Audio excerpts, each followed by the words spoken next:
A group of the laying hens enjoying a morning romp through their enclosed section of pasture. This is two sections of the electrified poultry netting. Each one is 164 feet long. As you can see, two of them, now the backside here is regular fence, but two of them strung together using the fence as the base creates a pretty large enclosure.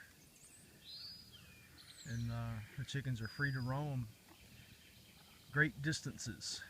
So anyway, beautiful morning here at Alderman Farms, and the chickens agree.